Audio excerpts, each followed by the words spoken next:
facing everyone in this room, and representative of our members. But smart devices or mobile devices represent where we see the high growth area. And mobility is today and tomorrow for the next 10 years, if not more. Foundry growth and fabless growth has been very, very strong.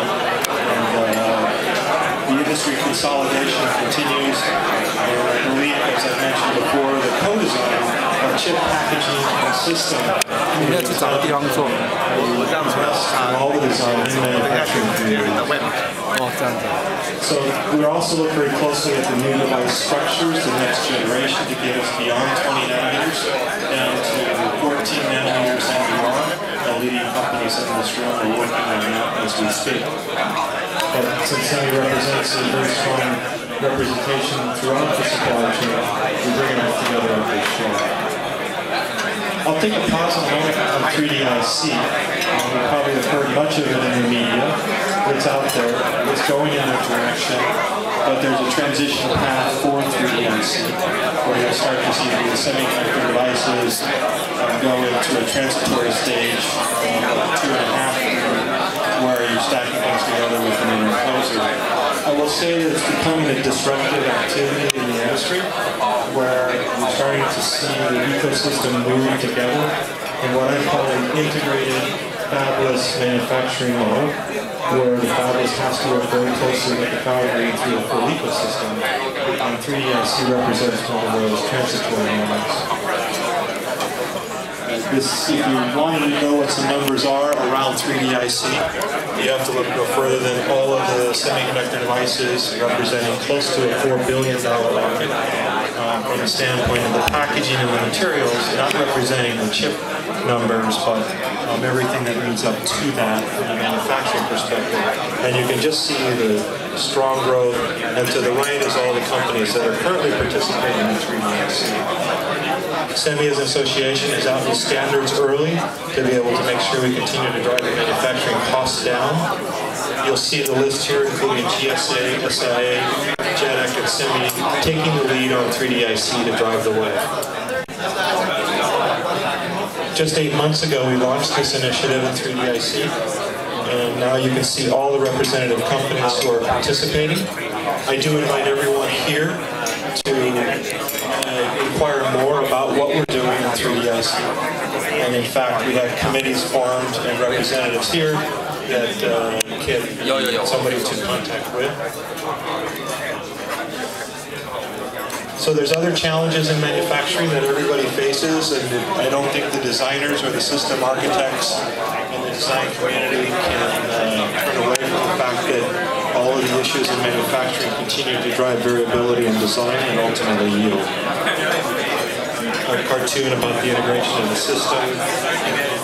A nice snapshot from Qualcomm representing how the industry needs to work closer together. We work very closely with Qualcomm, and in fact, Qualcomm is the chair of our 3D IC committees. And looking at the entire ecosystem to the right, you'll see that Semi is participating all the way through the ecosystem. Now, just narrow down on the specific activity of West, and where I would invite everybody to join us in mid-July. We will see 30,000 people, and we'll have representation of all these technologies in very strong programs and exhibitors who are participating throughout the show. Our focus topic at the Semicon event, which you'll see at other events too, but is what I'd like to present and show for your attention is, of course, advanced IC manufacturing, but the fabless design and manufacturing solutions and services is now becoming a stronger part of the manufacturing events, traditionally the Semicons. I grew up in adjacent market areas. We'll be focusing on LED, printed electronics, and NICs. All of these are now being integrated as part of the new mobile platforms.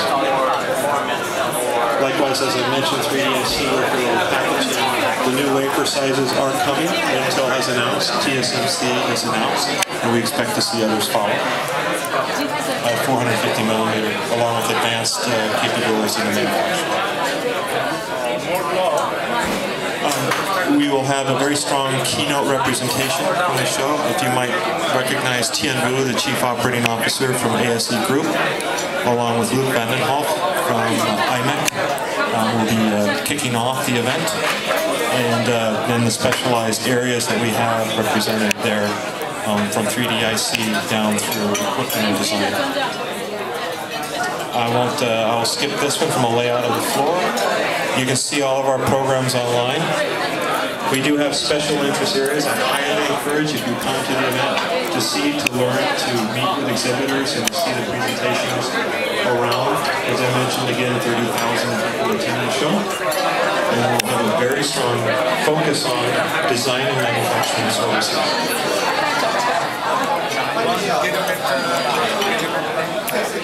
We do aggregate in our floor plan and our show a very concentrated and focused area, so that if you do come in and want to learn about design and where we're going in this co-design area, we created a special zone area where boundaries, EDA, IP, and the OSATs, and also other software and test services companies are participating.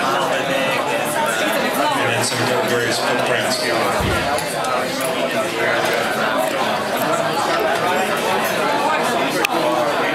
With that, I conclude my presentation on Semicon West.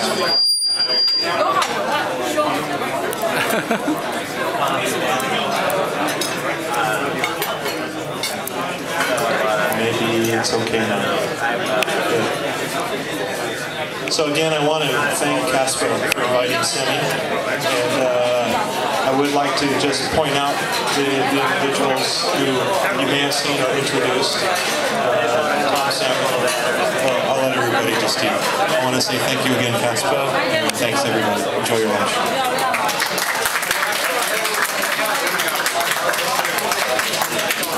Oh, I'm so happy to grab back my microphone. And then we really appreciate Ray Morgan of Semi in Semicon West information. Now, we'd like to introduce our more VIP guest. Okay. And also, after our mixer luncheon, when you're on the way back to the company, you are welcome to bring Semicon West, the flyer and